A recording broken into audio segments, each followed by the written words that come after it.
Sim, eu sou o professor Bairros e no tutorial de hoje nós vamos ver fazer uma fonte de corrente com LM317 ou LM117 ou outro CI dessa família de reguladores com tensão ajustável. É muito simples. Tem o exemplo do datasheet. Veja na figura. Mas a máxima corrente na saída do LM317 é 1,5 amperes. Então, se eu quiser uma fonte de corrente com mais corrente, por exemplo, 5 amperes, como fazer? É isso que eu vou mostrar nesse tutorial. Veja o circuito da fonte de corrente. Em série com a saída do LM317 é colocada a nossa velha e conhecida resistência shunt. E o pino de controle é colocado na saída da resistência shunt, antes da carga. Confesso que quando eu vi pela primeira vez esse circuito achei muito estranho.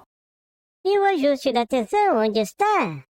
Na verdade, não está, não tem. Essa configuração usa o CI-LM317 como regulador de tensão de 1,25 volts, ou 1,2 volts arredondados. Essa será a tensão sobre a resistência shunt. Então, a corrente na carga, o load no diagrama, é igual à tensão de 1,2 volts dividido pela corrente desejada na saída. Nesse exemplo, para 1 ampere na saída, basta fazer o shunt igual a 1,2 ohm. Exatamente o valor da tensão no regulador, muito simples. Então eu poderia usar o 7805? Sim, poderia. Veja como fica o circuito. É só trocar o nome do regulador para LM7805 ou 7805 e alterar o valor e a potência da resistência shunt. Note que agora a tensão sobre a resistência shunt é bem maior, 5 volts. A potência também aumenta, mas esses dois circuitos têm uma limitação de corrente. A corrente máxima do circuito integrado para o LM317 é 1,5 amperes, 1,5 ampere. Para o 7805 é 1 ampere. Como fazer para aumentar a corrente de saída? Não tem segredo, é só usar um reforçador de corrente, como eu já mostrei nesse canal amalucado. O link está na descrição desse vídeo. Veja como fica a fonte de corrente com o reforçador de corrente na entrada do LM317. Essa opção eu chamo de reforçador com transistor PNP na entrada. É a melhor opção, não precisa de controle de máxima corrente. Claro, isso vai ser feito pela resistência shunt. Esse é um circuito muito prático, mas cuidado! Usam um transistor PNP na entrada, não esqueça! Para transformar em regulador de corrente, basta tirar o ajuste, veja como fica. A equação para a resistência shunt não muda. A ligação da carga não muda. O que muda é que agora a corrente máxima vai depender do transistor. Para o tipo 42 é de 6 amperes. E pronto! Esse é o circuito com reforçador de corrente. Não podia ser mais simples. Qualquer criança brinque e se diverte.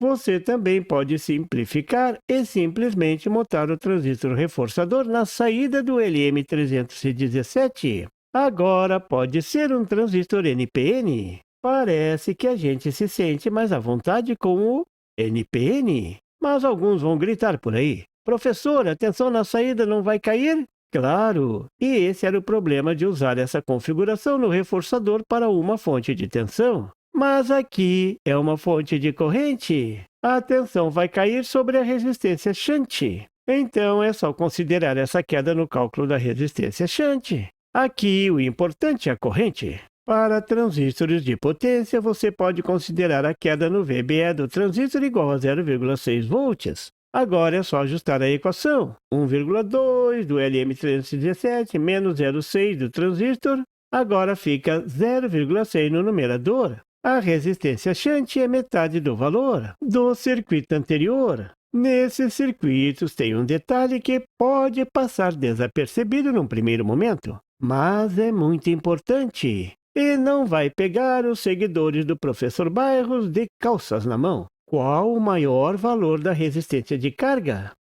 Poxa, alguns poderão pensar, mas normalmente a gente quer saber qual a máxima carga, isso é, Qual o menor valor da resistência de carga? Não interessa o maior valor? Sim, é verdade, mas isso para fontes de tensões. Nas fontes de tensões, a máxima carga é determinada pela máxima corrente que a fonte suporta. Por exemplo, uma fonte de tensão com tensão de saída ajustada para 12 volts, com LM317 com reforçador de corrente para 5 amperes, ficaria limitada a uma carga de 12 volts dividido por 5, e isso dá 2,4 ohm. Para resistências de carga menores do que 2,4 ohm, queimaria o circuito. Um curto-circuito seria fatal. Então, na fonte de tensão, o importante é o menor valor da resistência de carga.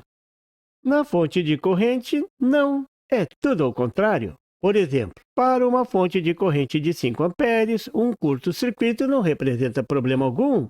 O circuito iria limitar a corrente em 5 amperes e nada mais. Ele foi feito para isso mesmo. E isso pode bugar a cabeça de alguns técnicos, principalmente quando o valor da carga vai aumentando. Nesse caso, a tensão na carga também vai aumentando. Por exemplo, se a carga for de 1 ohm, então a tensão na carga será 5 volts. 5 amperes vezes 1 ohm está lá. O valor da tensão na carga. Agora vem a observação importante, aquela que pode dar uma rasteira na maioria dos técnicos. Veja o circuito real do regulador com uma tensão de entrada de 12 volts.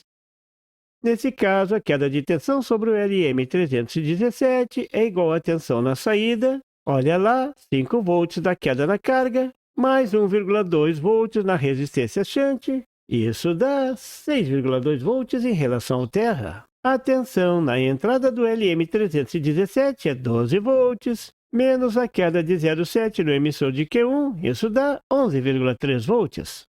A queda de tensão sobre o LM317 é 11,3 volts, menos 6,2 volts, isso dá 5,1 volts. Essa queda é chamada de drop-out, que, como você está careca de saber, deve ser maior do que 2 volts. Então, tá muito bom. Se agora você colocar uma resistência de 2 ohm na carga, uma resistência maior, a tensão sobre a resistência vai subir para 10 volts. E a queda de tensão sobre o LM317 vai ser de míseros 0,5 volts. Viu o problemão? Com essa tensão, o LM317 não funciona direito e pronto. O circuito não vai mais controlar a corrente e a tensão na saída pode subir. E a corrente no transistor também. E lá se foi a vaca pro brejo com corda e tudo. Então, essa é a lição desse tutorial. Nas fontes de corrente, existe um valor máximo que a carga pode assumir. A carga tem que ser sempre menor do que esse valor. Quanto mais próxima do 0 ohm, melhor. A carga deve estar sempre ligada na saída. Veja que no exemplo da figura, o maior valor da carga deverá ser de 1,7 ohm. Acima disso, vamos ter cheiro de ampere queimado. Isso pode surpreender para muitos, porque estamos acostumados a trabalhar com fontes de tensões, onde a fonte pode queimar se o valor se aproximar do curto-circuito. Mas no circuito da fonte de corrente é o contrário. Ela queima se a carga se aproximar do circuito aberto. Então, nunca deixe o circuito de uma fonte de corrente sem carga. Conclusão. Você viu que é muito simples fazer uma fonte de corrente com LM317, que é muito simples aumentar a corrente de saída. Mas cuidado, não coloque cargas de valores elevados, pode queimar tudo. Só liga o circuito com a carga ligada na saída, mas fazer curto-circuito pode. E por favor, se você não é inscrito, se inscreva e marque o sininho para receber as notificações do canal. E não esqueça de deixar aquele like e compartilhar para dar uma força ao canal do Professor Bairros. E não tem site? Tem sim! É www.bairrospd.com. Lá você encontra o PDF e tutoriais sobre esse e outros assuntos da eletrônica. E fique atento ao canal do Professor Bairros para mais tutoriais sobre eletrônica. Até lá!